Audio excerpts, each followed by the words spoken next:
1,04,00,000 సంతకాలు ప్రభుత్వ మెడికల్ కాలేజీలను పీపీపీకి ఇవ్వడాన్ని వ్యతిరేకిస్తూ జగన్ పిలుపుతో సంతకాలు పెట్టిన వారి సంఖ్య అక్షరాల 1,04,00,000 అంటే దాదాపు 1,00,00,000 కుటుంబాలు సంతకాలు పెట్టినట్టే. ఇదే ఇప్పుడు ఆ ముగ్గురి వెన్నులో వణుకు పుట్టించింది.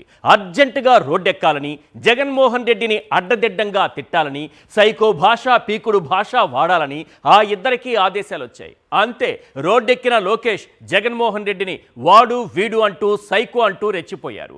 రెడ్ బుక్లో 3 పేజీలే అయ్యాయని, ఇంకా 97 పేజీలు మిగులున్నాయని సంతకాలు పెట్టిన వారిని బెదిరించారు. అటు పవన్ కళ్యాణ్ తాను డీసీఎం అన్న విషయాన్ని మర్చిపోయి గల్లీ లీడర్ కంటే దారుణమైన భాషతో రెచ్చిపోయారు.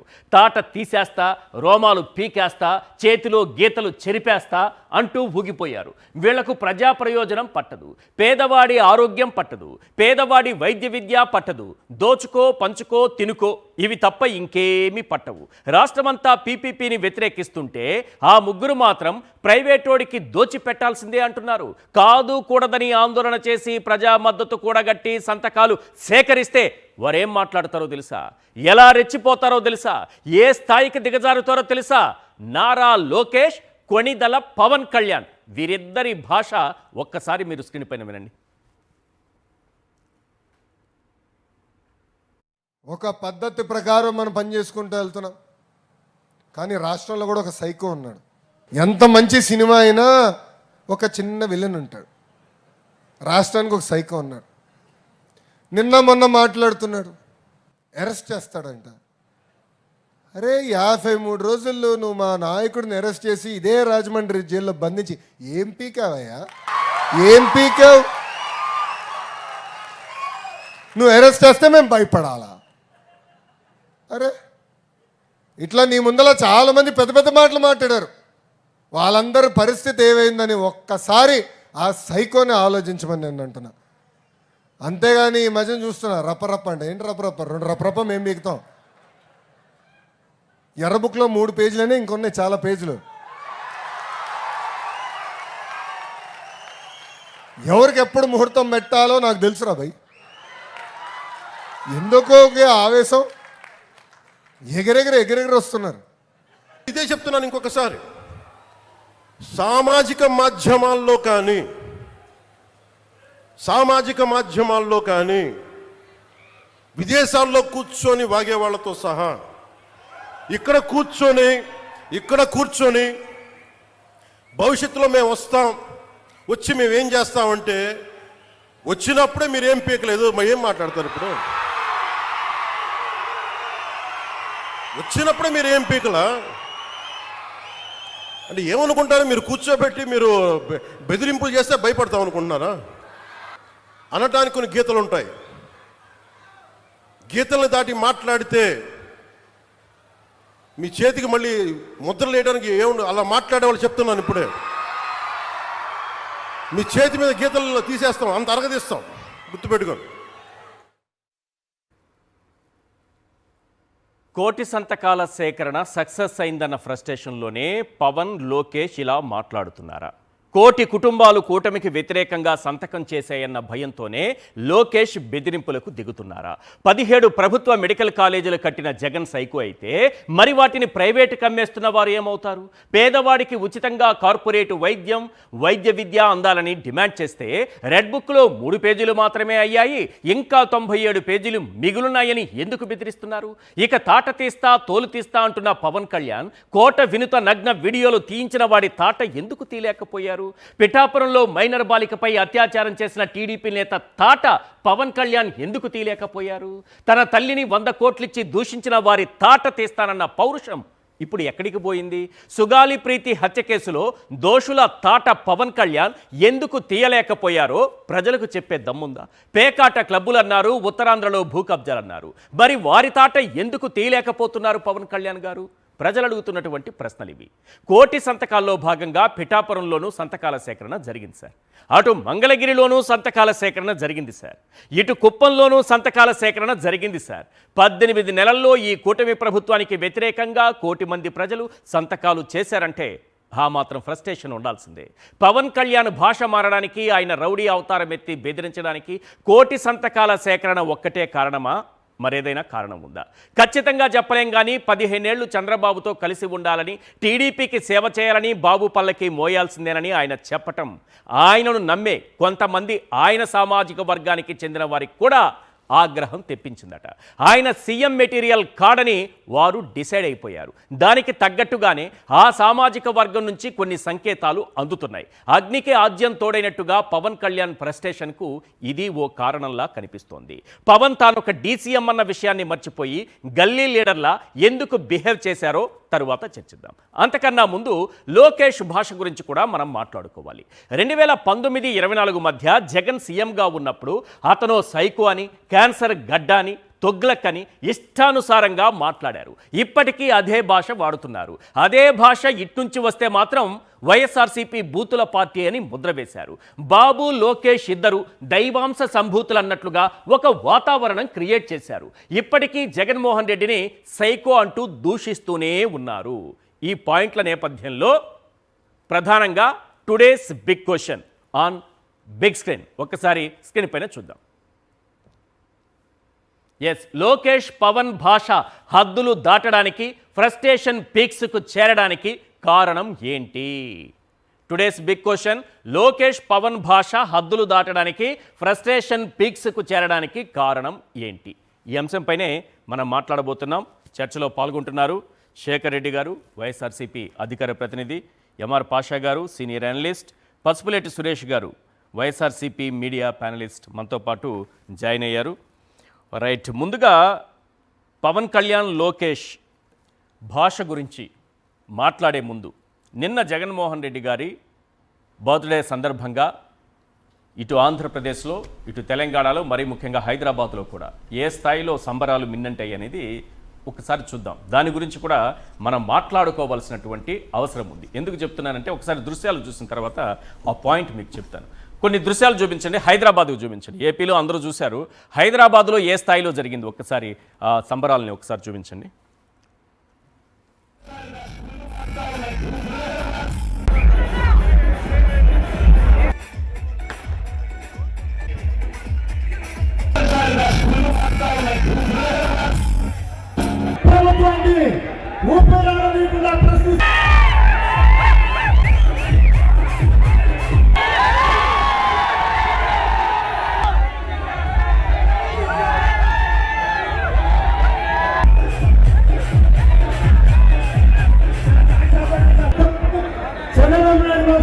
ఒక స్కిట్ నీట్గా వేస్తాను ఇప్పుడు.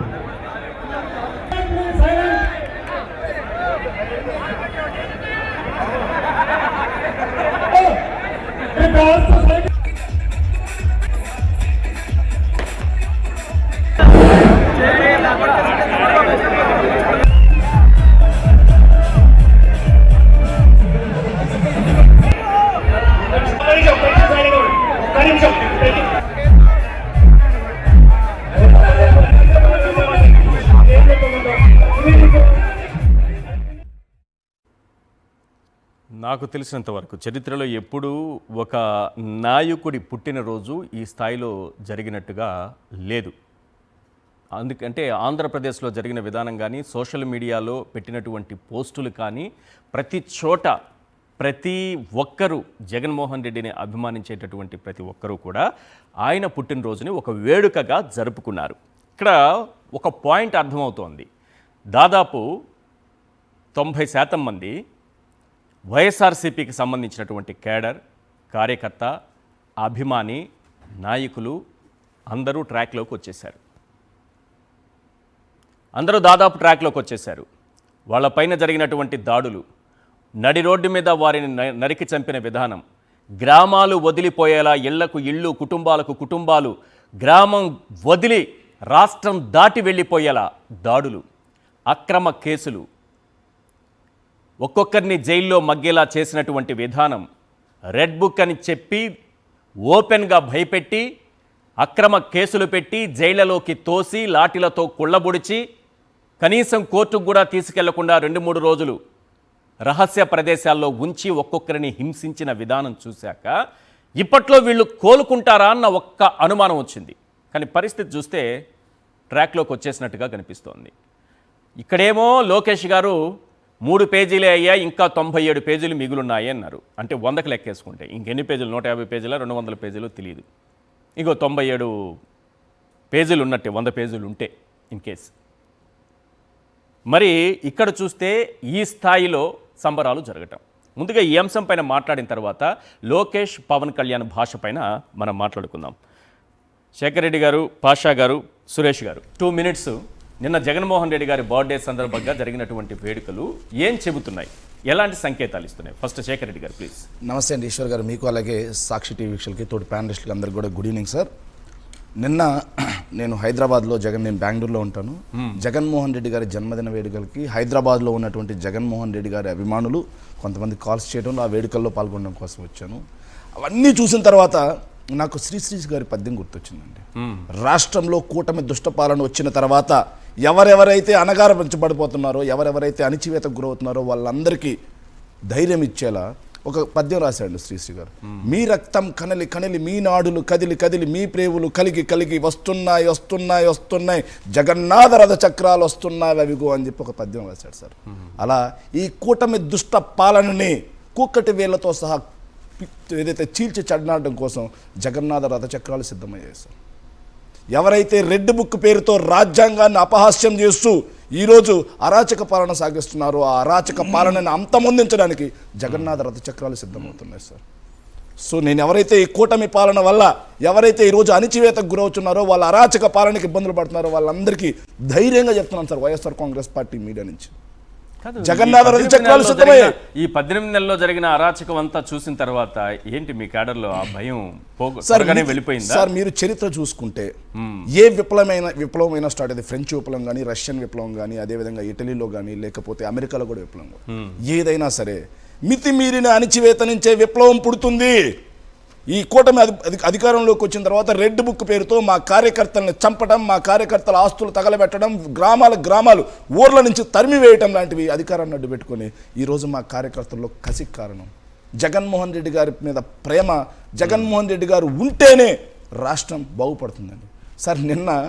మొన్న 20వ తారీఖు అర్ధరాత్రి నుండి నిన్న అర్ధరాత్రి వరకు తెలుగు వారు ఉన్న ప్రతి చోట ఎక్కడక్కడ లేదు, ప్రతి చోట నడిచింది గవర్నమెంట్ రూల్ కాదు, జగన్మోహన్ రెడ్డి గారి అభిమానులు ఈ జగన్నాథ రథ చక్రాల రూల్ నడిచింది.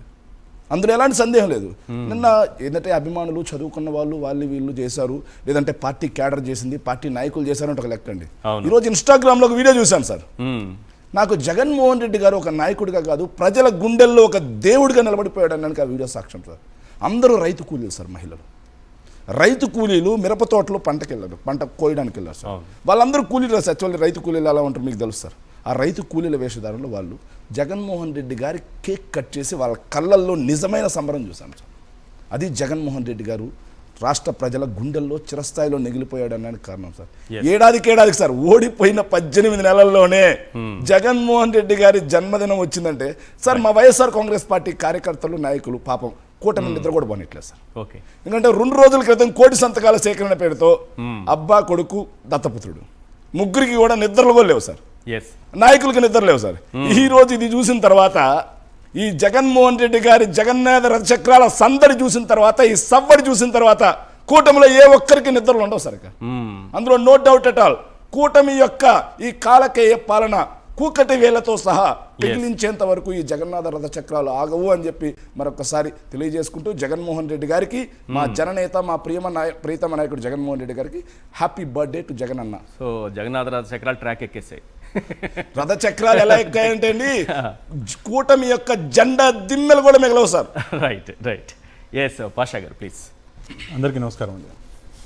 సార్ మొన్న అంటే సాటర్డే నైట్ నుంచి 12 o'clock నుంచి ఈవెన్ నేను వైసీపీ పార్టీ వ్యక్తిని కాను, నేను ఒక అనలిస్ట్ని, అయినా కూడా 12 గంటల నుంచి మొదలుపెట్టారు సార్.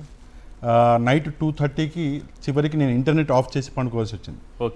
ఫోన్ ఆఫ్ చేసి ఫ్లైట్ మోడ్లో పెట్టి ఇంటర్నెట్ కూడా ఆఫ్ చేసిన, ఎందుకంటే ఆ టింగ్ మూవుతుంటే డిస్టర్బెన్స్ అవుతుంది. సరే తెల్లారింది, సండే రోజు ఎర్లీ మార్నింగ్. సండే రోజు నేను ఫ్యామిలీతోటే ఉంటా, కానీ స్పెషల్గా జగన్మోహన్ రెడ్డి గారి కోసం అని చెప్పి ఒక లైవ్ షో చేశాం. లైవ్ షో చేశాం, ఆ రోజు ఉండదు, గంట చేస్తాం ఎవ్రీడే. ఆ రోజు అంటే నిన్న 1.5 గంటలు చేశాం. ఒకటే కాన్సెప్ట్, మీరు ఫోన్ చేయాలి, మీ పేరు చెప్పాలి, మీ ఏరియా చెప్పాలి, జగన్మోహన్ రెడ్డి గారికి ఎలాగైనా సరే మీరు విషెస్ చెప్పి ఫోన్ పెట్టేయాలి. Short period 1 minute-లోనే. ఓకే. 1.5 hour-లో నేను లిఫ్ట్ చేయగలిగిన కాళ్ళు 35-40 ఉంటాయి. లిఫ్ట్ చేయగలిగిన, అవును. లిఫ్ట్ చేయని కాల్స్ 560 చిల్లర ఉన్నాయి. అన్ని వెయిటింగ్లో వచ్చినాయి. గ్రేట్. ఆ లెవెల్లో ప్రజలు జగన్మోహన్ రెడ్డి గారికి విషెస్ చెప్పాలి అని ప్రయత్నం చేశారు. సార్, ఒకటి కాల్ లిఫ్ట్ చేయడము, రెండోది వెయిటింగ్లో కాల్ రావడం, అవును. రెండే ఆప్షన్లు ఉంటాయి. అంతే. మూడో కాల్ బిజీ వస్తుంది, అది ఎవరు చేస్తారో నాకు తెలియదు. అవును. 1.5 hour-లో ఛార్జింగ్ బ్యాటరీ అయిపోతే నేను స్విచ్ ఆఫ్ చేసేసి ప్రోగ్రామ్ ఎండ్ చేసేసిన.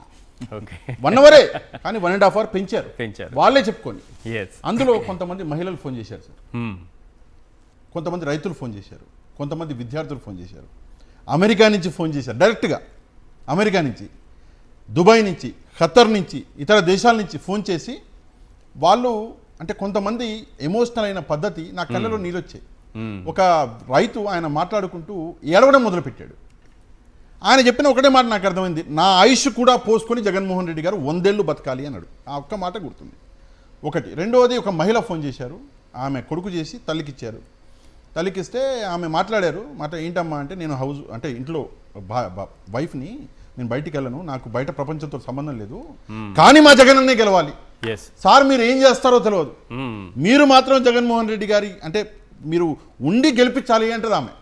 అమ్మ, నేను ఎట్లా గెలిపిస్తాను, ఓట్లు వేసేది మీరు కదా, మీరే గెలిపించాలంటే ఈసారి ప్రాణం పోయినా సరే, ఈ వర్డ్ ఆమె యూజ్ చేసింది, ప్రాణం పోయినా సరే, మమ్మల్ని ఆపినా సరే, అడ్డంకులు వేసినా సరే, ఓటు వేసి బయటకు వచ్చి చచ్చిపోతాం. ఆ మాట ఒక మహిళగా ఆమె అంటే నిజంగానే లైవ్లో ఇప్పుడు కూడా ఉంది నా ఛానల్లో వీడియో. నా కళ్ళలో నీళ్ళు వస్తే అటు తిరిగి నేను తుడుచుకున్నా. అది ప్రజలకు ఉన్నటువంటి ఆ ఎమోషన్ చూసి భయం వేసింది. ఇంతలానా ఈరోజు జగన్మోహన్ రెడ్డి గారికి అంటే ఇందాక మీరు చెప్పారు నా భూతో అని, నా భవిష్యత్ నాకు తెలియదు, కానీ చరిత్రలో ఇంతవరకు బహుశా ప్రపంచంలో ఏ నాయకుడి జన్మదినం కూడా ఇంతలా చేసుకుంటారు. నిజంగా సార్, అంటే కొంచెం ఎక్కువ అవుతుంది. కానీ ఒక మాట చెప్తాను, పండగ జనరల్గా మన దగ్గర పెద్ద పండుగ చేసుకుంటాము, దసరా, దీపావళి, రంజాన్, క్రిస్మస్ చేసుకుంటాం కదా. సార్, ఆదివారం రోజు నేను ఒక పండుగ చూసా, పుట్టినరోజు పండుగ అంటారు కదా, దానికి పండుగ చూసా నేను. ఎంత పెద్ద లెవెల్లో కులాలు, మతాలు, వర్గాలు అన్ని పక్కన పెట్టేశారు సార్. మనవాడు తనవాడు పక్కన పెట్టేసి చేశారు. సార్, ఇంతకుముందు నేను ఇదే సాక్షి టీవీ వేదికగా YSR Congress party social media గురించి ఒక పదం వాడాను సార్. సో నిన్న నేను ఇవన్నీ చూసిన తర్వాత అక్కడికి వచ్చిన చాలామంది వ్యక్తులతో నేను ఇంటరాక్ట్ అయిన తర్వాత నాకు ఒకటి గుర్తొచ్చింది సార్. జగన్మోహన్ రెడ్డి గారి కోసం కులాలకు అతీతంగా, కులాలు చూసి రాలేస్తారు, మతం చూసి రాలేస్తారు, ప్రాంతం చూసి రాలేస్తారు. మళ్ళీ చెప్తా ఉన్నాను కదా సార్, ఆ రోజు చెప్పిన మాట, జగన్మోహన్ రెడ్డి గారు అనే ఒక ఎమోషన్ ఎంతలా ఉందంటే జనంలో, ఆ ఎమోషనే ఈ కూటమిని భస్మం చేస్తుంది సార్. చూస్తూ ఉండండి. సురేష్ గారు, ఎలా జరిగింది అక్కడ తిరుపతి ప్రాంతంలో జగన్మోహన్ రెడ్డి గారి బర్త్డే వేడుకలు? ఈశ్వర్ గారు, ముందుగా మీకు, అదేవిధంగా శేఖర్ రెడ్డి అన్న గారికి, పాషా గారికి, ప్రేక్షకులకు నా నమస్కారాలు. నమస్తే అండి. నిన్న తిరుపతి నియోజకవర్గంలో బొమ్మన అభినయ్ రెడ్డి గారు, అదేవిధంగా జిల్లా అధ్యక్షులు శ్రీ బొమ్మన కరుణాకర్ రెడ్డి గారి ఆధ్వర్యంలో జగన్మోహన్ రెడ్డి గారి ప్రభుత్వ హయాంలో ఏదైతే ప్రజలకు అందజేయబడినటువంటి నవరత్నాల తాలూకా జ్ఞాపకాలను నెమరు వేసుకుంటూ పెద్ద ఎత్తున పుట్టినరోజు వేడుకలను ఘనంగా జరపడం జరిగింది. ఈ కార్యక్రమానికి కార్యకర్తలు, నాయకులతో పాటు స్వచ్ఛందంగా ప్రజలు పెద్ద ఎత్తున స్వతహాగా రావడం జరిగింది. ఎటువంటి ఆహ్వానము లేదు, ఎటువంటి వాళ్ళని రాజకీయ పార్టీ కార్యక్రమాన్ని పక్కన పెడితే సామాన్యులు లేకపోతే సామాన్య ప్రజల్లో ఎలాంటి స్పందన? ఈరోజు కూటమి ప్రభుత్వం అధికారంలోకి వచ్చిన తర్వాత ఏదో అద్భుతం జరుగుతుంది అనుకొని తీరా రాష్ట్రంలో కూటమి ప్రభుత్వం అధికారంలోకి వచ్చాక ఎక్కడ చూడు అభద్రత, అశాంతి, ఆర్థిక వ్యవస్థ దివాలా తీయడం, హత్యలు, ఆత్మహత్యలు. ఇలాంటి పాలనలో జగన్మోహన్ రెడ్డి గారిని ప్రజలు గుర్తు చేసుకుంటున్నారు.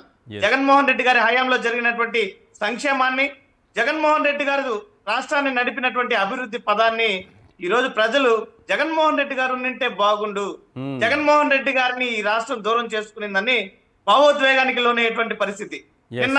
ఇందాక పాషా గారు ఒక విషయం చెప్తూ మాట్లాడినటువంటి మాటలు తీవ్ర భావోద్వేగానికి. పల్నాడు జిల్లాలో నిన్న పుట్టినరోజు జరిగిన తరువాత ఒక కార్యకర్త, గోపి అనేటువంటి కార్యకర్త, స్థానిక టీడీపీ ఎమ్మెల్యే వేధింపులు భరించలేక సెల్ఫీ వీడియో తీసుకొని ఆత్మహత్య చేసుకోవడం జరిగింది. ఆ ఆత్మహత్యలో అతను, నాకు ఇక్కడ టీడీపీ ఎమ్మెల్యే, టీడీపీ నాయకులు వేధింపులు తాళలేక చేసుకుంటున్నాను, జగనన్న ఖచ్చితంగా ఈసారి గెలుస్తాడు, గెలిచి తీరుతాడు, ఈ రాష్ట్రానికి న్యాయం చేస్తాడు, నా కుటుంబానికి న్యాయం చేస్తాడు, అందుకే నేను చనిపోతున్నా కూడా ధైర్యంగా ఉన్నానంటూ చనిపోయాడు. కరెక్ట్. ఈ రకమైనటువంటి భావన, ఈ రకమైనటువంటి ప్రేమ, ఆప్యాయత, ధైర్యం జగన్మోహన్ రెడ్డి గారు రాష్ట్ర ప్రజలకి కల్పించారు. రైట్. కాబట్టి జగన్మోహన్ రెడ్డి గారు ఈ పరిణామాలన్నీ కూడా చూస్తుంటే ఖచ్చితంగా ఈ కూటమి అన్ని విషయాల్లో ఇప్పటికైనా మార్చుకుంటే ఈ 3 ఏళ్ల కాలం పరిపాలించేటువంటి అవకాశంతో కొనసాగుతారు. లేదంటే మధ్యలోనే వీళ్ళు గద్దె దిగిపోయేటువంటి ఆస్కారం కూడా ఉందని నేను భావిస్తున్నాను సార్. రైట్. ఓకే.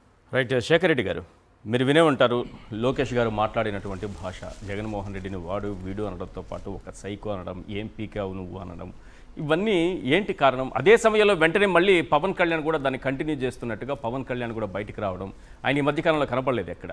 ఇప్పటికిప్పుడు వచ్చి మళ్ళీ ఏదో ఒక ప్రపంచాన్ని తానే ఆలోచించుకుంటూ మీ చేతుల్లో గీతలు చెరిపేస్తా, మీ రోమాలు తీసేస్తా, మా వాళ్ళు అవన్నీ వేయలేదు, ఆ బైట్స్ అన్నీ వినిపించాలి, అసహ్యంగా ఉన్నాయి, రోమాలు కూడా తీసేస్తారు, వెంట్రుకలు కూడా లేకుండా చేస్తారు, అన్నీ పీకేస్తానని అంటున్నారు. ఏంటి సార్? మా రోమాలు మేము పీక్కోలేము, ఆయన వచ్చి పీకాలా సార్? నేను స్ట్రైట్గా అడుగుతున్నాను సార్. మా రోమాలు మేము పీక్కోగలం, మాకు చేతులు ఉన్నాయి. దయచేసి అంత గట్టిగా ఆయన చెప్తున్నారు, అంత వార్నింగ్ ఇస్తున్నారు. దయచేసి పవన్ కళ్యాణ్ గారికి రిక్వెస్ట్ చేసుకుంటున్నా, అయ్యా మీరు దయచేసి స్క్రిప్ట్ రైటర్ని మార్చుకోండి అయ్యా. మా డీసీఎం గారిని ఆయన తిట్టుకోవడం మాకు నచ్చట్లేదు సార్.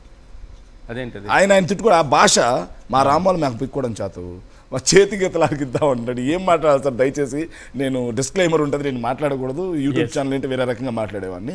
సో ఒక పార్టీ మళ్ళీ మీడియా ప్యానల్ నుంచి ఉన్నాను కాబట్టి కొంచెం నాకు భాషా సంస్కారం అవసరం. కాకపోతే నారా లోకేష్ గారు, మా దిష్టి చుక్క మంత్రి గారు దయచేసి ఆ స్క్రిప్ట్ రైటర్ని ఏమన్నా మార్చుకోమని చెబుతున్నానండి. లేకపోతే నవ్వులు పాలవుతారు. అంటే ఆయన దిష్టి గురించి మాట్లాడుతూ ఉంటారు కదా సార్, అందుకని మేము ప్రేమగా పిలుచుకుంటాం సార్ ఆయన్ని. సో నేను అడుగుతున్నాను సార్, పవన్ కళ్యాణ్ అనే ఒక వ్యక్తి అస్తిత్వం కోసం పోరాటం చేస్తున్నాడు సార్ ఈరోజు. ఆయనకేంటి అస్తిత్వం ఏంటంటే సార్, ఆయన్ని కులభావన తెచ్చుకోండి, నాకు ఓట్లు వేయండి అని మాట్లాడినటువంటి ఏకైక రాజకీయ నాయకుడు ఆయన సార్ ఆంధ్రప్రదేశ్లో. కులభావన తెచ్చుకున్నారు, కులం మొత్తం పోలరైజ్ అయింది, ఓట్లు వేశారు సార్. ఈరోజు ఆ కులానికి జగన్మోహన్ రెడ్డి గారు ఇస్తున్నటువంటి కాపు నేస్తం ఎగ్గొట్టారు సార్. ఈయనకైతే పీపీపీ విధానంలో అన్ని అందుతున్నాయి సార్, పవర్ అందుతుంది, ప్రోటోకాల్ అందుతుంది, అదేవిధంగా ప్యాకేజ్ అందుతుంది సార్. కానీ ఈయన కులభావన తెచ్చుకుని ఓట్లు వేసినటువంటి కాపులకు మాత్రం ఏమీ లేదు సార్.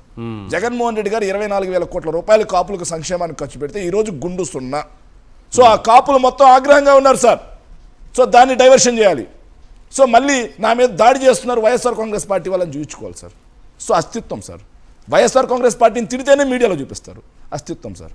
సార్ వైఎస్ఆర్ కాంగ్రెస్ పార్టీని, వైఎస్ఆర్ కాంగ్రెస్ పార్టీ నాయకుల్ని తిడితేనే ఒక సెక్షన్ ఆఫ్ మీడియాలో ఆయనకి అటెన్షన్ ఉంటుంది, లేకపోతే ఉండదు. ఈ మధ్య ఆయన ఎక్కడ మీడియాలో కూడా కనపడలేదు. చూడండి, అతను వైఎస్ఆర్ కాంగ్రెస్ పార్టీని దూషిస్తేనే, జగన్మోహన్ రెడ్డి గారిని దూషిస్తేనే అతను వేరే మీడియాలో కనిపిస్తారు, లేకపోతే అస్తిత్వం కోసం పోరాటం సార్. ఆయన పీకేది, ఆయన కీళ్ళు కాళ్ళు ఎరగొట్టేది ఆయన్ని మమ్మల్ని కాదు, ముందు 500 మందికి నియోజకవర్గానికి ఫైండ్ అవుట్ చేసి 10 లక్షల రూపాయలు ఇస్తాను ఓట్లు వేయించుకున్నావు కదా, అక్కడ పీకు. సుగాలి ప్రీతి అంశంలో ఏదైతే అన్యాయం చేసిన వాళ్ళ మక్కెలు ఎరగొట్టు Pawan Kalyan. Seize the ship అన్నావు, రేషన్ మాఫియా, రేషన్ దందా ఆపేది ఉందా? నేను చూపిస్తాను సార్ ఈనాడే. రెచ్చిపోతున్న రేషన్ మాఫియా, రేషన్ దందా 1.5 కోటి, రేషన్ దందా ఆపేది ఉందా? అయ్యో Ramachandra caption sir. Guntur via Kakinada. So ఇట్లా నువ్వేమో సీజ్ ద షిప్ అన్నావు, గ్లాసులు పెట్టుకున్నావు, పోయావు హ్యాపీగా, సీజ్ ద షిప్ అన్నావు, సీజు పోయింది, షిప్ పోయింది, వాళ్ళని నీ మక్కలు ఎరగదీశారు. సో ఇప్పుడేమో రేషన్ దందా రాష్ట్ర వ్యాప్తంగా విచ్చలవిడిగా నడుస్తూ ఉంది. వీళ్ళ మక్కలు ఎప్పుడు ఎరగొడతావు పవన్ కళ్యాణ్? వీళ్ళకి ఎప్పుడు యోగి ఆదిత్యనాథ్ ట్రీట్మెంట్ ఇస్తావు? స్ట్రైట్గా అడుగుతున్నా, మాకు కాదు, ముందు వీళ్ళకి. రాష్ట్రాన్ని విధ్వంసం చేస్తుంది వీళ్ళు, రాష్ట్రాన్ని విచ్చలవిడిగా దోపిడీ చేస్తుంది వీళ్ళు. ఇక ఎమ్మెల్యే సారు తగ్గాలి, మీకు చాలాసార్లు చూపించాను సార్. అవును, వీళ్ళకి కదా యోగి ఆదిత్యనాథ్ ట్రీట్మెంట్ ఇవ్వాలి. అధికారాన్ని అడ్డు పెట్టుకుని విచ్చలవిడిగా ప్రజాధనాన్ని దోపిడీ చేస్తున్నటువంటి వ్యక్తులకు కదా నువ్వు యోగి ఆదిత్యనాథ్ ట్రీట్మెంట్ ఇవ్వాలి సార్. ఇంకోటి ఇది బాగుంటుంది సార్, మైనింగ్ మాఫియా, ఇసుక దోపిడీ, లిక్కర్ మాఫియా. ఇక్కడ చూడండి సార్, ప్రాస కూడా భలే రాస్తారు సార్. సీతానగరం అయితే ఆంధ్రజ్యోతి, సీతానగరం ర్యాంపులో చిందేస్తున్న మాఫియా మీ ప్రభుత్వ హయాంలోనే. ఈ విధంగా ఇసుక, అదేవిధంగా ఒకవైపు రేషన్, వెచ్చలవిడిగా ఎమ్మెల్యేలు మీ పార్టీ నాయకులే దగ్గరుండి దోపిడీ చేస్తుంటే వాళ్ళ తోలు కదా తీయాలి, వాళ్ళ తాట కదా తీయాలి, వాళ్ళ కీళ్లు కదా ఎరగొట్టాలి, వాళ్ళని కదా పీకాలి, పేకవు. రాష్ట్రంలో సార్ ఈయన అధికారంలోకి వచ్చి రాకముందు ఆడబిడ్డల వైపు చూస్తే గుడ్లు పీకేస్తా అన్నాడు సార్. అవును. సో ఈయన అధికారంలోకి వచ్చిన తర్వాత 30,000 మంది మహిళల మిస్సింగ్ సంగతి గాలికి వదిలేయండి సార్. సో అది ఎట్లాగో అబద్ధం అని చెప్పేసి అర్థమైపోయింది, దాని గురించి ఆయన మాట్లాడు. ఈయన అధికారంలోకి వచ్చిన తర్వాత ఎంతమంది పసిబిడ్డలని, పసికందుల ప్రాణాలని అత్యాచారాలు చేసి చిరిమేశారు అనేది మీకు తెలియదా సార్? నిజంగా ఎన్నిసార్లు మనం డిస్కస్ చేసాం. దాని మీద ఏ రోజైనా పవన్ కళ్యాణ్ ప్రశ్నించాడా? ఎవరి తాటైనా తీశాడా? ఎవరి తోలైనా తీశాడా? ఎవరి మక్కెలైనా ఎరగొట్టాడా? ఆఖరికి నీ పార్టీ ఆఫీస్కి కోతవేడి దూరం మంగళగిరి, ముఖ్యమంత్రి ఆడే ఉంటాడు, లోకేష్ ఆడే ఉంటాడు, డీజీపీ ఆడే ఉంటాడు, దిష్టి చొక్క మంత్రి ఆడే ఉంటాడు. కానీ ఈరోజు వార్త చూసాం సార్, 14 ఏళ్ల బాలికని సామూహిక అత్యాచారం చేస్తారు మంగళగిరిలో. మరి ఆడ కదా పీకాల్సింది పవన్ కళ్యాణ్, వాళ్ళ మక్కెలు కదా ఎరగొట్టాల్సింది పవన్ కళ్యాణ్, విరగొట్టాడు సార్. సరే ఆయన పర్ఫార్మెన్స్, ఆయన శాఖలో అయినా పీకుతున్నాడా సరిగ్గా అంటే ఉపాధికి షాక్. 18 లక్షల మంది ఉపాధి హామీ కూలీలను పీకేశారు సార్. జాబ్ కార్డ్స్ పీకేశారు సార్. సరే ఇక చూసుకుంటే ఉపాధి హామీ పథకం కింద దాదాపుగా 3,000 కోట్ల రూపాయలు బిల్స్ పెండింగ్ ఉన్నాయి సార్. 1000 కోట్లు కేంద్రం ఇచ్చిన 1000 కోట్లు దారి మళ్లించి 3,000 కోట్ల రూపాయలు ఎంజీఎన్ఆర్జీఎస్ ఉపాధి హామీ బిల్లులు పెండింగ్. ఇది రాజ్యసభకు వచ్చిన నేను అబద్ధం చెప్పలా. పవన్ కళ్యాణ్ నీలాగా నోటికి వచ్చిన మాటలు మాట్లాడదు వైఎస్ఆర్ కాంగ్రెస్ పార్టీ. ఎవిడెన్స్, రాజ్యసభకు వచ్చినవారు 3,000 కోట్లు. జల్ జీవన్ మిషన్ ద్వారా ఆయన 10,000 కోట్ల రూపాయలు అప్పు తెచ్చారు. మరి ఆర్డబ్ల్యూఎస్ కింద రూరల్ వాటర్ స్కీమ్ కింద 1,400 యూనిట్లు ఉంటే 25,000 మందికి 7 నెలల నుంచి జీతాలు లేవు, 300 కోట్ల రూపాయలు పెండింగ్. మరి నీ శాఖలో నువ్వేం పీకట్లేదు ఎందుకని? నీ శాఖని గాలికి వదిలేసి వచ్చి మమ్మల్ని పీకుతావా? నీకు అధికారం వచ్చింది ప్రజలకు సేవ చేయమనా, మమ్మల్ని పీకమనా? నీకు అధికారం ఇచ్చింది ప్రజలకి ఇలాంటి సమస్యలు లేకుండా చూడమనా, లేకపోతే మా మక్కెలు ఎరగొట్టమనా? What is this Pawan Kalyan? గీత నువ్వు దాడతావు ప్రతిసారి. అధికారంలో ఉన్న నువ్వు ప్రతిపక్షంలో ఉన్నప్పుడు ప్రశ్నేషనే ఆయనే, అవును, అధికారంలో ఉన్నప్పుడు ప్రశ్నేషనే. నీలాగా కొడకల్లారా అనే భాష మేము మాట్లాడడం. నీలాగా తోలు తీస్తా, తాట తీస్తా, మక్కెలు ఎరగొడతా, బట్టలు ఇప్పేస్తా, చేతి గీతలు అరగదీస్తా, రోమాలు పీకేస్తా. ఏం సార్ ఆ భాష? సిగ్గుపడతా ఉన్నా డిప్యూటీ సీఎం మా రాష్ట్రానికి అయినట్టుగా అలాంటి మంత్రి. సో ఇంకోటి లోకేష్ జోలికి వద్దాం సార్. ఆయన సకల శాఖ మంత్రి, ఏదైతే డిఫాక్టో సీఎం అంటాం కదా sir, shadow CM, de facto CM. కానీ ఆయన శాఖను ఆయన పీకడం చేత కదా సార్, మమ్మల్ని పీకుతాడంట సార్. రెడ్ బుక్ అనే ఒక పిచ్చి కుక్కను వదిలిపెట్టి రాష్ట్రంలో అశాంతి రేపారు సార్. పచ్చటి రాష్ట్రం బగ్గుమంది ఈరోజు జంగిల్ రాజుగా మారిపోయింది. జగన్మోహన్ రెడ్డి గారు నాడు నేడు స్కూల్స్, నాడు నేడు హాస్పిటల్స్ అంటూ రాష్ట్రాన్ని అభివృద్ధి పరంలో ముందుకు తీసుకెళ్తే ఈయన మాత్రం రెడ్ బుక్ అని చెప్పి తిరోగమనంలో జంగిల్ రాజ్ చేస్తూ ఉన్నారు, పల్లెల్లో విద్వేషాలు రేకొట్టిస్తూ ఉన్నాడు. భయం వేస్తూ ఉంది ఈరోజు రాజకీయాలు చేసే వాళ్ళందరికీ అధికారాలు మారితే పరిస్థితి ఏంటండి? దానికి కారణం కేవలం లోకేష్ అనే ఒక మూర్ఖుడు. ఆయనకి ఆయన నేర్చుకున్నాడు సార్. దయచేసి ఆ ట్యాగ్ లైన్ ఆయన అనుకున్నాడు, నేను మూర్ఖుడు ఆయన చెప్పాడు కాబట్టి ఆయన మాట నేను అంటున్నాను సార్. సో ఆయన శాఖే మాట్లాడదాం సార్. నీ యొక్క అసమర్థత వల్ల స్కూల్స్లో 4 లక్షల మంది డ్రాప్ అవుట్స్. జగన్మోహన్ రెడ్డి గారి ప్రభుత్వం ఎంతో పోలిస్తే యూడైస్ 4 లక్షల మంది సార్. జగన్మోహన్ రెడ్డి గారు దిగిపోయాడు ఆయనకు sir. Government schools pre primary and 12th class వరకు 40,50,000 మంది స్టూడెంట్స్, 40,50,116 మంది స్టూడెంట్స్ గవర్నమెంట్ స్కూల్స్తో చదివేవాళ్ళు సార్. మరి ఈ సంవత్సరానికి వస్తే ఇది యూడైస్ కేంద్ర మానవ వనరుల శాఖ సార్, 36,40,000 మంది సార్. అంటే దాదాపుగా 4,10,000 మంది స్టూడెంట్స్ డ్రాప్ అవుట్స్ అయ్యారు. నీ శాఖలో స్కూల్స్ నాడు నేడు నిర్వీర్యం చేసి పడే సమయం తెచ్చింది. అమ్మఒడి కనిపెట్టిన వ్యక్తి అక్కడ మంత్రిగా ఉన్న అంత డ్రాప్ అవుట్సా సార్? వాళ్ళు వినేవాడు ఉండాలి. కానీ ఏదైతే చైనాలో వాల్ చంద్రబాబే కట్టించాడని చెబుతారు, ప్యారిస్లో ఉన్నటువంటి టవర్ లోకేష్ బాబే కట్టించారంటారు, ఆఖరికి ఈజిప్ట్లో ఉన్న పిరమిడ్స్ ఉన్నాయి కదా సార్, అవి కర్జూర్ నాయుడు కనిపెట్టాడంటారేమో సార్. ఆయన కట్టించారని చెబుతారు, వినేవాడు ఉండాలి. ఏంటి సార్ ఈ కర్మ? అమ్మఒడి ఎవరు కనిపెట్టింది, అమ్మఒడికి సృష్టికర్త ఎవరు అనేది ఎవరికి తెలియదు ప్రజలకి. ఎవరిని మోసం చేద్దామని ఇలా అబద్ధాలు. సో చెప్పుకునే మాత్రం పెద్ద పెద్ద గొప్పలు సార్. ఇది మోడీ తర్వాత వారసుడని చెప్పుకుంటారు సార్. కానీ సొంత శాఖలో ఆర్ఓ ఆఖరికి సార్ మన దారుణం ఏంటంటే సార్, జగన్మోహన్ రెడ్డి గారు పిల్లలు ఎవరు కూడా ఇబ్బంది పడకూడదని చెప్పేసి బాత్రూమ్స్ కట్టించడం కాకుండా ప్రతి ఒక్కరికి ఆర్ఓ ప్లాంట్స్ కూడా పెట్టించారు సార్ డ్రింకింగ్ వాటర్కి. వాటిని మెయింటెనెన్స్ సరిగా చేయక అవి చెడిపోయి వాటర్ కంటామినేషన్ పిల్లలు చనిపోయిన పరిస్థితి సార్. నీ శాఖలో నువ్వు పీకడం చేత కాదు, నీ శాఖను నువ్వు పీకడం చేతగా వచ్చి మమ్మల్ని పీకుతావా? ఏం పీకుతావు లోకేష్? ఏం పీకుతావు? ఎంతమందిని పీకుతావు? వద్దు, ఆయన భాష నిన్ను ఎందుకులేండి, ప్రశ్నించిన ప్రతి ఒక్కరిని ఆయన భాష పీకుతావు ఆయనకి నిన్ను పీకడం వాళ్ళకే పరిమితమైన భాషను మీరు ఎందుకు కాదు సార్, ఉపయోగిస్తారు? వాళ్ళ పీకడం కోసం కాదు కదా రాష్ట్ర ప్రజలు అధికారంలోకి Right, ఇచ్చింది. right. మమ్మల్ని పీకడం కోసం అధికారం ఇచ్చారా? Yes, కాదు కదా. నువ్వు ముందు నీ శాఖని సరిగ్గా వెలగబెట్టు, తర్వాత మమ్మల్ని పీకుదు. రైట్. పాషా గారు, ఏంటి ఈ ఫ్రస్ట్రేషన్ కారణం ఏంటి? లోకేష్ అండ్ పవన్ కళ్యాణ్. అందరికీ నమస్కారం అండి. సార్, ముందుగా పవన్ కళ్యాణ్ గారి గురించి మాట్లాడతాము. జగన్మోహన్ రెడ్డి గారి భాషలో కొంచెం మారుస్తా. పవన్ కళ్యాణ్ గారు ఎలా తయారయ్యారంటే టీ స్పూన్కు ఎక్కువ, టేబుల్ స్పూన్కు తక్కువలాగా పవన్ కళ్యాణ్ గారు తయారయ్యారు. స్పూనే ఎందుకు వాడానంటే చంద్రబాబు నాయుడు గారి చేతిలో స్పూన్ని జనరల్గా చెంచా అంటాము.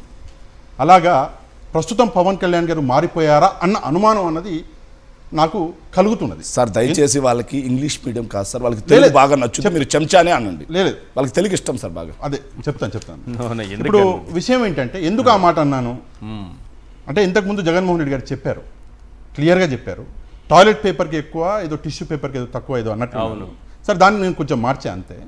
ఎందుకు ఈ మాట అనవలసి వస్తుందంటే పవన్ కళ్యాణ్ గారికి చూపు అన్నది కేవలము వైసీపీ వైపే కనిపిస్తున్నది.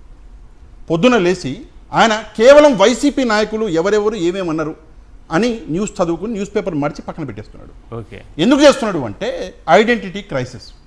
జగన్మోహన్ రెడ్డి గారు పవన్ కళ్యాణ్ గారిని పట్టించుకోవట్లేదు. ఇన్నిసార్లు ఎక్కడ మాట్లాడినా కూడా పవన్ కళ్యాణ్ గురించి జగన్మోహన్ రెడ్డి గారు ఏం మాట్లాడతలేడు. ఏదో ఒక వర్డ్ ఏదో మాట్లాడితే అది సరిగ్గా.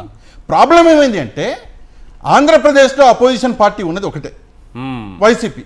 ఆ అపోజిషన్ పార్టీ లీడరు, వైసీపీ నాయకుడు తన గురించి మాట్లాడకపోతే తన ఐడెంటిటీ అన్నది ఎక్కడ కనిపించట్లే. పవన్ కళ్యాణ్ చెప్పారు, చక్కని పాయింట్ చెప్పారు. ఆ ఐడెంటిటీ కోసం పవన్ కళ్యాణ్ మాటికి గెలుపుతున్నాడు. వీళ్ళని కలిగితే వాళ్ళు గట్టిగా ఏదైనా మళ్ళీ కౌంటర్ ఇస్తే చూసారా బూత్ పార్టీ ఎలా మాట్లాడుతుందని చెప్పుకోవడానికి ఒక అవకాశం. వీళ్ళు అసలు చాలా సింపుల్ గా పక్కన పెట్టేస్తున్నారు పవన్. అదే సార్, పవన్ కళ్యాణ్ గారిని పట్టించుకోవట్లేరు. అరే 21 ఎమ్మెల్యేలు ఉన్నటువంటి నాయకుడిని నేను, నా పార్టీని, నన్నే జగన్మోహన్ రెడ్డి పక్కన పెట్టేసిండు, పట్టించుకోవట్లేడు, ఎలా పట్టించుకోవాలి? సరే నేను ప్రవోక్ చేస్తా, సరే అని చెప్పేసి ప్రవోక్ చేస్తున్నాడు. సరే, ఇది ఒక విషయం. అయితే నెక్స్ట్ ఒక వర్డ్ వాడారు ఇద్దరు కూడా, ఏం పీకుతావని. అది యాదృచ్ఛికమా లేదంటే ఎవరన్నా మీకు డిక్టేట్ చేశారా తెలియదు. ఆ పదం ఎవరో డిక్టేట్ చేస్తే ఇద్దరు రాసుకుంటే ఒకే పదం వాడినట్టు ఇద్దరు కూడా ఏం పీకుతావు అని చెప్పేసి ఇద్దరు ఒకేసారి. అది ఆశ్చర్యం. సరే, ఏం పీక్తారన్న విషయం గురించి మాట్లాడదాం. ఆ పదం గురించి నేను వాడద్దు అనుకుంటున్నాను, బట్ వాళ్ళు అన్నారు కాబట్టి నేను సమాధానం చెప్పాలి, విషయం మాట్లాడుకో, సమాధానం చెప్పాలి కదా. అంతే. సరే, ఓకే. అది ఏం, ఆ వర్డ్ క్షమించాలి మళ్ళీ వాడుతున్నా. ఏం పీక్తావు అన్నది ఏం పీకాలంటారు చెప్పండి, ఏం పీకాలంటారు? సరే, ఏం పీకించుకుంటారు ఎందుకు? కాదు సార్, అంటే వాళ్ళ మనసులో ఉన్న మాట సార్ మాకు ఇది కాదు. అంటే చంద్రబాబు నాయుడు గారిని జైల్లో పెట్టడం వల్ల మీరేం సాధించారు అన్నదాన్ని ఆయన స్థాయి అదే, ఆ స్థాయిలో మాట్లాడారు. ఎప్పుడైనా నా నోటి నుంచి తప్పుడు మాట విన్నారా? లేదు. నేను జనరల్గా వాడాను. అవును. ఆయన ఒక మంత్రి అయ్యి వాళ్ళిద్దరూ వాడారు కాబట్టి వాళ్ళకి సమాధానం చెప్పాలి కాబట్టి మరి మీరు ఏమి పీకించుకోవాలనుకుంటే చెప్పండి, మరి జగన్మోహన్ రెడ్డి గారితో ఒకసారి మాట్లాడదాం. If is ready then will go head. అందులో మాకేం అది లేదు. నెక్స్ట్ వచ్చేసి పవన్ కళ్యాణ్ గారు అధికారులని బెదిరిస్తున్నారు, అధికారులని అంటున్నారు అని చెప్పేసి మాటికి అదే పదం మాట్లాడుతున్నాడు. మీరు గమనించండి. అవును, అధికారులని బెదిరిస్తున్నారు అంటే సరే, ఈ రోజు అధికారులని ప్రశ్నిస్తే మీకు అంత కోపం వస్తుంది. రెడ్ బుక్ ఏంటి? రెడ్ బుక్ ఏంటి? What is red point? Red book అంటేనే అధికారులకి రాసినటువంటి శాసనం. ఈ అధికారి నాకు వ్యతిరేకంగా మాట్లాడాడు, ఈ అధికారి పేరు రాయండి. ఈ అధికారిని మాట్లాడాడు, అధికారి పేరు రాయండి. సార్, విశాల్ గున్ని అని చెప్పేసి ఒక అధికారి ఉన్నారు. ఆయనకి సోషల్ మీడియాలో లోకేష్ గారి కంటే ఎక్కువ ఫాలోవర్స్ ఉన్నారు. అంటే ఫాలోవర్స్ అంటే ఆయన ఇష్టపడేవాళ్ళు, నెంబర్ ఆఫ్ ఫాలోవర్స్ కి వెళ్ళొద్దు మనం, కానీ ఇష్టపడే వాళ్ళు చాలా మంది ఉన్నారు. ఆ విశాల్ గున్ని గారు ఈ రోజు ఎక్కడ ఉన్నారు? నీ రెడ్ బుక్ వల్లనే కదా. ఈ రోజు అమ్మిరెడ్డి గారు, ఈ రోజే వచ్చింది వార్త, ఈ రోజే బ్రేకింగ్ న్యూస్, ఐపీఎస్ అధికారి అమ్మిరెడ్డికి నోటీసులు. గుంటూరు అర్బన్ ఎస్పీగా ఉన్న సమయంలో నారా లోకేష్ ను కించపరిచేలా ట్వీట్ పెట్టారని ఆయనకి నోటీసులు ఇచ్చారు అమ్మిరెడ్డి గారు, ఐపీఎస్ అధికారి. అంటే పోలీసులను అంటే పవన్ కళ్యాణ్ కోపం వచ్చినప్పుడు మరి పోలీసులని ఈరోజు చిత్ర వదలు పెడుతున్నారు కదా రెడ్ బుక్. మరి దాని గురించి కూడా ఒకసారి పవన్ కళ్యాణ్ గారు మాట్లాడితే బాగుంటుంది కదా. ఇది నిజంగా వ్యాలిడ్ పాయింట్. ఇక పవన్ కళ్యాణ్ గారి గురించి మరొక ముఖ్యమైన అంశం మనం మాట్లాడుకోవాలి సార్. ఏంటంటే ఆయన పార్టీ అది జరుగుతుంది ఇది జరుగుతున్నట్టుండే కానీ ఆయన పార్టీ కార్యకర్తల పరిస్థితి ఈరోజు దీన పరిస్థితి. ఇంట్లోకి వెళ్ళి తలుపులు పగలగొట్టి జనసేన కార్యకర్తలు కొడుతున్నారు. నిన్ననే జరిగింది అత్తిలి తణుకులో, ఈరోజు నిన్న జరిగింది. అంత దారుణంగా కొడుతున్నారు. అయినా పవన్ కళ్యాణ్ నోరెత్తారు. ఇందాక మీరు అన్నారు ఒక మహిళా నాయకురాలు, అవును, ఆమె డ్రైవర్ని చంపేసి ఆడ పడేస్తే ఆమె పాపను తీసుకెళ్ళి జైలు వేస్తే నువ్వు పిలిచి అట్లీస్ట్ ఎలా ఉన్నావమ్మా అని చెప్పేసి నువ్వు పలకరించలేదు. అంటే కార్యకర్తలను పట్టించుకునేటటువంటి సమయం నీకు లేదు. కానీ అధికారుల గురించి మాట్లాడతావు, అదేదో అంటావు, ఇదేదో అంటావు, రాతలు చెరిపేస్తా అంటావు, గీతలు. అంటే సినిమా వాళ్ళు ఇంకా నీకు స్క్రిప్టులు రాసిస్తున్నారా? దయచేసి సమాధానం చెప్పాలి. Yes. ఇక నెక్స్ట్ నారా లోకేష్ గారి గురించి ఒక్క విషయం చెప్పాలి సార్. ఆయన సైకో అన్నారు. సరే, అధికారంలో లేని రోజు మీరు సైకో అనుకున్నారు, వాళ్ళు ఏదో అనుకున్నారు, వీళ్ళు అంత అయిపోయింది. ఈ రోజు మీరు మంత్రిగా ఉండి ఒక గౌరవం అంటే ఇందాక మీరు అన్నారు నరేంద్ర మోదీ గారికి సక్సెసరీనా అని. అంత పెద్ద మీరు పొజిషన్లోకి వెళ్ళి మళ్ళీ ఇప్పుడు సైకో అని మీరు వాడారు కదా పదము. అధికారంలో ఉన్న మీరే ఈ పదం వాడితే మరి అపోజిషన్లో ఉన్న వాళ్ళు మళ్ళీ మిమ్మల్ని పప్పు అనొచ్చా? నాకు తెలియక అడుగుతున్నా. మీరు సైకోని వాడితే వాళ్ళు పప్పు అంటే పర్లేదా? మళ్ళీ అదే కంటిన్యూ చేద్దామా బ్లేమ్ గేమ్? ఒకసారి దయచేసి నారా లోకేష్ గారు సమాధానం చెప్పాలి. మీరు విద్యాశాఖ మంత్రి, విద్యార్థులకు ఏం నేర్పిస్తున్నారు? సైకో అనండి అని చెప్పేసి నేర్పిస్తున్నారా? కరెక్ట్. లేదంటే నన్ను పప్పు అన్నా నాకు పర్లేదు అని చెప్పేసి ఎందుకు? ఇంకో దారుణం సార్, పవన్ కళ్యాణ్ గారు ఈరోజు పోలీసుల గురించి మాట్లాడుతున్నారు. నారా లోకేష్ గారు పోలీసులకు ఒక రక్షణ అంటే సెక్యూరిటీ సేఫ్టీ గురించి మాట్లాడుతున్నారు. చంద్రబాబు నాయుడు గారు నేను సహించను అంటున్నారు. సింపుల్గా బుద్ధా రాజశేఖర్ రెడ్డి అని ఒక ఎమ్మెల్యే శ్రీశైలంలో పాపం ఫారెస్ట్ పోలీసులను కిడ్నాప్ చేసి కొడితే పవన్ కళ్యాణ్ దాని మీద మాట్లాడాలంట. ఇప్పుడు లేవు ఇది పీకేయడము, చేతులు గీతలు అదేమీ ఉండవు, అప్పుడేముండవు. కానీ వైసీపీ నుంచి ప్రజలకి నష్టం చేస్తున్నారు. చేస్తే ఊరుకోండి నేను, ప్రజలకి నష్టం. సార్ ఏంటి సెల్ఫ్ అజెండా జగన్మోహన్ రెడ్డి గారికి? జగన్మోహన్ రెడ్డి గారిని ఎవరో ఏదో అన్నారు. ఇప్పుడు టీడీపీ లోకేష్ గారికి వ్యతిరేకంగా ట్వీట్ పెట్టిరని ఒక ఐపీఎస్ అధికారికి నోటీసులు పంపించారు. జగన్మోహన్ రెడ్డి గారు ఎప్పుడైనా తన పర్సనల్ విషయాల కోసం ఈ అధికారాన్ని చెప్పిరా? చెప్పలేదు. కానీ అది కేవలం ప్రజల కోసం, ప్రజలకి నష్టం చేస్తే మేము రాగానే ఏం చేయాలో చేస్తామన్నారు. దానికి మీకు కోపం వచ్చింది. కానీ ఇంత దారుణంగా పోలీసులను ఇబ్బంది పెడుతుంది మీకు కోపం రాట్లే. రైట్. సురేష్ గారు ఏంటి ఫ్రస్ట్రేషన్ కి కారణం ఏంటి? లోకేష్ పవన్ కళ్యాణ్ మాట్లాడుతున్నటువంటి భాష. లోకేష్ గారిది పవన్ కళ్యాణ్ గారి ఫ్రస్ట్రేషన్ కి కారణం మొన్న చంద్రబాబు నాయుడు గారే చెప్పారు కదా సార్. కారణము మీరు అడుగుతున్నారు, మీరు బహుశా మర్చిపోయినట్టున్నారు. మొన్న చంద్రబాబు నాయుడు గారు కలెక్టర్ల సమావేశంలో చెప్పారు కదా, ప్రజలు మన పాలనని మెచ్చుకోవడం లేదని చెప్పారా లేదా? అవును. మరి అదే కారణం. ఆ కారణం ఉంటే చంద్రబాబు నాయుడు గారిని అడగాలి. ఆ కారణం అయితే అకారణంగా వైఎస్ఆర్ సిపిని తిట్టడం ఎందుకు? మరి ఇక్కడ ఈ కోణం ఎందుకంటే నిన్న మనం జగన్మోహన్ రెడ్డి గారి ఆధ్వర్యంలో ప్రజా ఉద్యమం మెడికల్ కాలేజీల ప్రైవేటీకరణ, 1 కోటి సంతకాల సేకరణ విజయోత్సవమై 1 కోటికి పైగా 1,04,00,000 సంతకాల ద్వారా 1 కోటి కుటుంబాలకు చేరువయ్యి ఈ రోజు రాష్ట్ర వ్యాప్తంగా కోట్లాది మంది ఈ ప్రభుత్వాన్ని వ్యతిరేకిస్తూ ప్రభుత్వ ప్రజా వ్యతిరేక విధానాలను వ్యతిరేకిస్తూ బయటకు రావడం చూసి ఈర్ష్య, అసూయ, ద్వేషం, భయం, లోపల భయం, బయటకి మాత్రం గాంభీర్యాన్ని ప్రదర్శిస్తున్నారు తప్ప మరొకటి లేదు. సార్ వాళ్ళు వాడినటువంటి భాషని మళ్ళీ పునరుద్ఘాటిస్తూ మళ్ళీ దాన్ని మాట్లాడలేము. కానీ ఏదైతే లోకేష్ గారు పవన్ కళ్యాణ్ గారు ఏం పీకారు అనే మాట్లాడారు, కానీ ఆ రీతిలో మనం మాట్లాడలేము. లోకేష్ గారు కూటమి ప్రభుత్వం అధికారంలోకి వచ్చిన తర్వాత ఈరోజు రాష్ట్ర స్థూల ఉత్పత్తి తగ్గిపోతుంది. మరి లోకేష్ గారు ఏం చేస్తున్నారు? రాష్ట్ర ఆదాయం తగ్గిపోతుంది, ఏం చేస్తున్నారు? రాష్ట్ర అప్పులు బడ్జెట్ లోను బడ్జెట్ బయట పెరిగిపోతున్నాయి, ఏం చేస్తున్నారు? రాష్ట్రంలో నిరుద్యోగ శాతం దేశంలో నెంబర్ 1 అయింది. లోకేష్ గారు ఏం చేస్తున్నారు? పోలీస్ డిపార్ట్మెంట్ 36వ ప్లేస్ పడిపోయింది. రాష్ట్ర ఆర్థిక లోటు దేశంలో నెంబర్ 1 ర్యాంకింగ్ లో ఉన్నాం. కరెక్ట్. మరి లోకేష్ గారు ఏం చేస్తున్నారు? ఈరోజు మహిళల భద్రత, చిన్నారుల భద్రతతో అత్యధిక స్థాయిలో ఉంది. రాష్ట్ర పోలీసింగ్ దేశంలో 36వ ర్యాంకింగ్ లోకి వచ్చిందంటే ఏ రకమైనటువంటి పాలన రాష్ట్రంలో ఉంది? మరి దీన్ని కదా లోకేష్ గారి భాషలో ఏం పీకారు అని అడగాలి. సార్ ప్రభుత్వాలు ఏ ప్రభుత్వం వచ్చినా మారినా ఒక శాఖ అనేది తన పని తను చేసుకుంటూ పోతుంది. జనరల్ అడ్మినిస్ట్రేషన్ అంటాం. జనరల్ అడ్మినిస్ట్రేషన్ పని ఏంటంటే సాధారణ జీతాల సంగతి కానీ పరిపాలన సంగతి కానీ ఎక్కడ ఆగకుండా చూసుకుంటూ పోవడం. ఇప్పుడు ఓన్లీ రాష్ట్రంలో జనరల్ అడ్మినిస్ట్రేషన్ పాలన సాగుతుంది తప్ప కూటమి పాలన సాగడం లేదు. కేవలం ఒకవేళ వాళ్ళు 3 పార్టీల అనుభవమో 3 పార్టీల స్వయం కృషో లేదంటే 3 పార్టీల చిత్తశుద్ధి కానీ కనిపిస్తే మరి రాష్ట్రంలో దేశంలో ఇతర రాష్ట్రాలతో పోటీ పడాలి కదా. ఏంటో అప్పుల్లో నా పోటీ పడేది 18 నెలల్లో 3 లక్షల కోట్లకి చేరువవుతోందంటే రాష్ట్ర ఆర్థిక విధ్వంసం అయిందా లేదా? మరి గతంలో జగన్మోహన్ రెడ్డి గారి పాలనలో లేని అప్పులు సాక్షాత్తు తెలుగుదేశం పార్టీ మేనిఫెస్టోలో పెట్టేశారు 13 లక్షల కోట్ల అప్పు అని. మళ్ళీ వీళ్ళు అధికారంలోకి వచ్చిన తర్వాత అసెంబ్లీలో ప్రకటిస్తారు 3,70,000 కోట్ల అప్పు అని.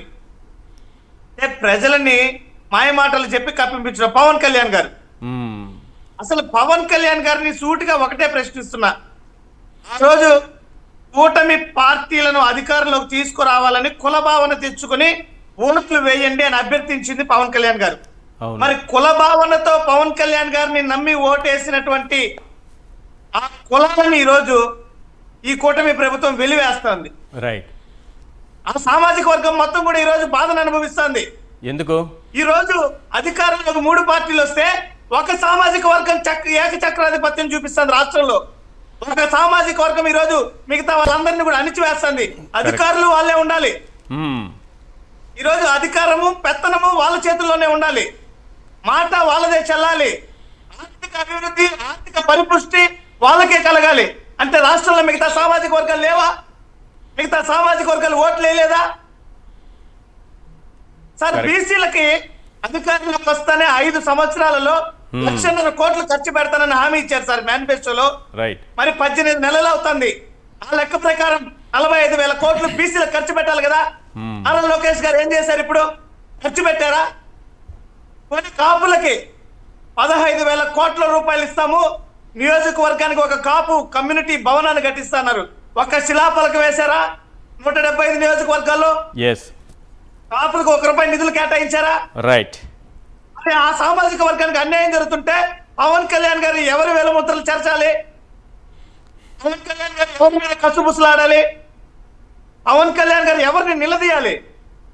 కరెక్ట్. ఆ రోజు నా తల్లిని తిట్టారు, నా కుటుంబాన్ని తిట్టారు, నన్ను అవమానించారని ఏదో ఆయన వాళ్ళ వేలముద్రలు చెరుపుతారనుకుంటే ఈయన వేలముద్రల్ని గుర్తుండిపోయేట్టుగా శాశ్వతంగా వేసి 15 ఏళ్ల వరకు ఈ ముద్రలు ఉంటాయి అంటున్నారు. సూపర్, బాగా చెప్పారు. చాలా బాగా చెప్పారు. చెప్పండి సార్. రైట్. వేలముద్ర వేసేసి 15 years గ్యారంటీ చెప్పేశారా? Right right. ఇంకో టాపిక్ ఉంది అసలైంది. మోడీ గారికి వారసులు ఎవరో అంటూ రాయిటర్స్కి సంబంధించి శ్రీతామా బోసట ఓ జర్నలిస్టు, అందులో రాయిటర్స్లో వచ్చినటువంటి ఒక వార్తా కథనం ప్రకారం చూస్తే ముందేమో అమిత్ షా ఉన్నారు, నెక్స్ట్ ఫడ్నవీస్ ఉన్నారు, నెక్స్ట్ చంద్రబాబు ఉన్నారు, ఆ తర్వాత లోకేష్ గారిని పెట్టారు. దీనిపైన ప్రొఫెసర్ నాగేశ్వర్ గారు ఏమన్నారో ఒక్కసారి వినిపించండి. రైట్. ప్రొఫెసర్ కె నాగేశ్వర్ గారు ఓ ఛానల్ విశ్లేషణలో మాట్లాడుతున్నటువంటి దృశ్యాలను అలాగే ప్రసారం చేశాను, వారి అనాలిసిస్ అందరూ వినాలని. ఇక్కడ ఏంటంటే శేఖర్ రెడ్డి గారు, మోడీ గారికి నెక్స్ట్ ఎవరు వారసుడిగా రాబోతారంటే ఈ పేర్లతో పాటు లోకేష్ పేరు కూడా చెప్పించి, ప్రధానంగా రాయిటర్స్ వంటి వార్తా సంస్థ అది, అందులో ఒక జస్టిఫికేషన్ కూడా ఇచ్చారు. గూగుల్ డేటా సెంటర్ని ఆయన తెచ్చారంటే విశాఖకి, కాబట్టి మోడీకి వారసుడు లోకేష్ గారేట. జస్టిఫికేషన్ వాళ్ళు రాసినటువంటి కారణం. సార్ ఒక విషయం, పాపం పవన్ కళ్యాణ్ గారు ఏమైపోయారు సార్? పవన్ కళ్యాణ్ గారికి అన్యాయం జరిగింది సార్. ఇక్కడ పవన్ కళ్యాణ్ గారిని కూడా చేరుస్తారా ప్రధానమంత్రి రేసులో? అంటే ఏంటి సార్, పవన్ కళ్యాణ్ గారు కూటమిని తీసుకొచ్చిన అతను, 100% స్ట్రైక్ రేట్ వచ్చిన అతను, సనాతన ధర్మాన్ని పరిరక్షిస్తున్న అతను, అసలు పవన్ కళ్యాణ్ గారి పేరు ఎందుకు రాయిటర్స్ రాయలేదు? I'm questioning them. రాయాలి కదా? రాయలేదు సార్, రాయలేదు, వదిలేండి సార్, దాని గురించి మాట్లాడు. సార్ మీరు టైమ్స్ ఆఫ్ ఇండియా మొన్న కథనం వచ్చింది సార్. ఓకే. చంద్రబాబు నాయుడు గారికి ఒక బిరుదు ఇచ్చారు sir, business man of the year అని. ₹1,77,00,000 అత్యంత ఖరీదుగా కొన్నటువంటి బిరుదు సార్ అది. ₹1,77,00,000 ఇచ్చి టైమ్స్ ఆఫ్ అదే బిజినెస్ మ్యాన్ ఆఫ్ ది ఇయర్గా తీసుకున్నాను సార్. బేసికల్గా కొన్ని సంస్థలు, మీ సాక్షి సంస్థ ఉందనుకోండి, సాక్షికి వెన్నుపోటు పొడిచేవన్నీ బ్లాక్ షీప్ అంటారు సార్, లేకపోతే ఇంకో సంస్థకి వెన్నుపోటు పొడిచేవన్నీ బ్లాక్ షీప్ అంటారు సార్. రైటర్స్లో బ్లాక్ షీప్ ప్లేస్లో ఎల్లో షీప్ వచ్చినట్టుంది సార్, ఎల్లో షిప్ వచ్చినట్టుంది సార్. లేకపోతే సార్ రైటర్స్ అనే కథనం ఎల్లో షిప్స్ ఎలా చుచ్చుని పడతారు, కొన్ని విత్తనాలు వేస్తారు సార్. చంద్రబాబు నాయుడు గారికి బాగా అలవాటు సార్ కొన్ని వ్యవస్థలో కొన్ని విత్తనాలను చొప్పించడం. ఎంతలా అంటే సార్, ఇంతకుముందు వైఎస్ఆర్ కాంగ్రెస్ పార్టీ అధికారంలో ఉన్నప్పుడు కియా వెళ్ళిపోతుంది అని చెప్పి రాసింది సార్ ఇదే రాయటర్. Excellent, correct. కియా వెళ్ళిపోతుందని రాసిందా రాయలేదా? అవును. కియా వాళ్ళు ప్రెస్ మీట్ పెట్టి వాళ్ళ ఆపరేషన్స్ హెడ్ వచ్చి బయటకు వచ్చి మాట్లాడు, మేము ఎక్కడికి పోవట్లేదురా ముర్రో, మీరేంది మా గురించి రాస్తారు అని చెప్పేసి మాట్లాడారు. దాంట్లో ఒక తమ జాతి రత్నాన్ని ప్రవేశపెట్టారా రైటర్స్ నేను అదే సార్, అనేది yellow sheep. బయటపడిన విషయం. జాతి రత్నం అంటే తెలుసు కదా. జాతి రత్నం ఇప్పుడు కొంతమంది ఎల్లో షీప్ జాతి రత్నంతో రాయిటర్స్ వంటి సంస్థలోనే రాయించిన ఘనత వీళ్ళది. సార్ రాయిటర్స్ అనేది ఏ వ్యవస్థలో వెళ్ళి చూపించలేదు సార్, ప్రతి వ్యవస్థని భ్రష్టు పట్టించినటువంటి విధానం చంద్రబాబు నాయుడు గారు. Yes. సో నేను అడుగుతున్నాను సార్, రైటర్స్ కథనం రాసింది అంటే సార్ ఎవరి దగ్గరికైనా ఆంధ్ర రాష్ట్రంలోకి పోదాం సార్, లేకపోతే దేశంలోకి పోదాం సార్, లేకపోతే ఆర్నబ్ కోసం కాడికి పోదాం సార్. ఇంకా బాగా మీరు కావాలనే ఆర్నబ్ని తీసుకొస్తున్నారు. ఈ విషయం పైన చర్చ పెడితే మళ్ళీ టీడీపీ వాళ్ళు వెళ్ళగలరా సార్? ఆయన ఎంటీ చైర్ పెట్టి మాట్లాడతారు కదా సార్ పాపం. వెళ్తే ఓ బాధ, వెళ్ళకపోతే ఓ బాధ. ఎందుకు సార్ సార్ లేనిది మనకు ఆపాదించుకోవటం ఎందుకు? పక్కన వాళ్ళ చేత వెళ్తే ఓ బాధ, వెళ్ళకపోతే ఓ బాధ. ఎలా అయినా సరే మనల్ని ఫసక్కే. రైట్. ఆర్నబ్ దగ్గరికి ఇది వెళ్ళింది అనుకో సార్, తెలుగుదేశం పార్టీ వాళ్ళందరికీ రప్పే. మొన్న సరిపోలేదు సార్, మొన్న సరిపోలేదు. సో ఏం చేశాడు నేను అడిగాను సార్, సొంత శాఖలో పీకలేని అతను మోడీ గారికి వారసుడు అవుతారా? నరేంద్ర మోడీ గారు ప్రధానమంత్రి. సో మాకు నచ్చినా నచ్చపోయినా మా దేశ ప్రధానమంత్రి ఆయన మీద మాకు గౌరవం ఉంది. సో నారా లోకేష్ గారిని నరేంద్ర మోడీ గారితో పోల్చి, నితీష్ కుమార్ గారి ప్రమాణ స్వీకారానికి వెళ్ళినప్పుడు లోకేష్ గారు అక్కడ ఎవరినో ఒక మంత్రినో ముఖ్యమంత్రినో ఎవరినో నేను పరిచయం చేసుకున్నాను, నేను పలానా రాష్ట్రానికి సంబంధించిన వ్యక్తిని, పలానా ముఖ్యమంత్రి కుమారుణ్ణి అని నేను పరిచయం చేసుకున్నాను, ఆయన మీ రాష్ట్రం చాలా బాగా డెవలప్ అవుతుందయ్యా అని నాతో అన్నారు అని మొన్న ఏదో మీటింగ్లో చెప్తున్నారు. అంటే ఈయన ఎవరో తెలియదు. లోకేష్ అనే వ్యక్తికి, ఒక రాష్ట్ర ముఖ్యమంత్రికి లోకేష్ అనే వ్యక్తే తెలియదు, ఈయన ప్రధానమంత్రి అవుతారని రాయిటర్స్ సార్. అది లోకేష్ గారు చెప్పింది. ఇంకో అద్భుతమైన విషయం సార్, ఈయన ఎవరో తెలియదు కానీ రాష్ట్రం బాగుపడిపోతుంది. ముఖ్యమంత్రి కొడుకు విద్యాశాఖ మంత్రి, డిఫాక్టో సీఎం, షాడో సీఎం, కానీ ఏం తెలియదు కానీ రాష్ట్రం బాగుపడిపోతుంది అతను చెప్పడం, ఇతను మనకు చెప్పడం. నేను ఇంతకుముందు చెప్పాను కదా సార్, వినే వాళ్ళు ఉండాలి కానీ చైనా వాళ్ళు కూడా చంద్రబాబు కట్టారని చెబుతారు. రైట్. పాషా గారు కన్క్లూడ్ చేయండి సార్. విషయం ఏంటంటే రైటర్స్ ఇలా రాయడం అది చూశాక ప్రజలు నవ్వుతున్నటువంటి పరిస్థితులు. అంటే నేను అదే పనిలో ఉన్నాను, వస్తున్నాయి రివ్యూస్ 1 by 1 వస్తున్నాయి. విషయం ఏంటంటే ఆ మేడం ఎవరైతే ఇది రాశారో, ముందుగా ఆ మేడం ఎందుకని రాశారు? ఇప్పుడు ఆమె గూగుల్ డేటా సెంటర్ తీసుకొచ్చారు కాబట్టి ప్రధానమంత్రి గారికి వారసుడు అని చెప్పేసి ఒకవేళ ఆమె రాస్తే మరి ఆమె జర్నలిజాన్ని ఒకసారి మనందరం శంకించవలసి వస్తుంది. ఎందుకంటే ఆయన చేతిలో ఉన్నటువంటి ఆ మంత్రిత్వ శాఖలకి ఆయన ఏం న్యాయం చేశాడు అన్నది కదా చూసుడు. అవును. ఆయన ప్రజలకి ఇంతవరకు ఏం చేశారు అన్నది కదా చూసుడు. ఆయన ఎన్నిసార్లు గెలిచాడని కదా చూసుడు. అదే కదా పారామీటర్. ఎన్నిసార్లు ఎంత మెజారిటీతో గెలిచాడని కదా చూడడం. అదే కదా. ఆయన గెలిచిందే మొదటిసారి కదా సార్ ఎమ్మెల్యేగా, కాదా? అంటే నేను తప్పు మాట్లాడుతున్నానా? ఆయన మొదటిసారి గెలిచారు, రెండోసారి మంత్రి అయిండు. అంటే అదృష్టం ఎవరికి రాదు సార్, గెలవకున్నా కూడా మంత్రి. మొదటిసారి ఎమ్మెల్యే 2 సార్లు మంత్రి అయిండు. అంటే మొదటిసారి గెలవకుండా దొడ్డిదారిన మంత్రి అయిన వ్యక్తి ప్రధానమంత్రి గారికి వారసుడు అని ఆ మేడం రాయడము, మనము దాని మీద డిస్కషన్ చేయడం అంటే ఇది మన అదృష్టం అండి. పూర్వజన్మలో మీరు నేను అందరూ కలిసి చేసుకున్న అదృష్టం ఇది. రైట్. సురేష్ గారు, సమయం మించిపోయింది, మళ్ళీ మీకు అవకాశం ఇవ్వలేకపోతున్నా, సారీ అండ్ థ్యాంక్స్ చర్చలో పాల్గొన్నందుకు. పాషా గారు థ్యాంక్ యూ అండి, అలాగే శేఖర్ రెడ్డి గారు థ్యాంక్ యూ అండి. ఇది వాళ్ళ చర్చా కార్యక్రమం చూస్తూనే ఉండండి సాక్షి టీవీ.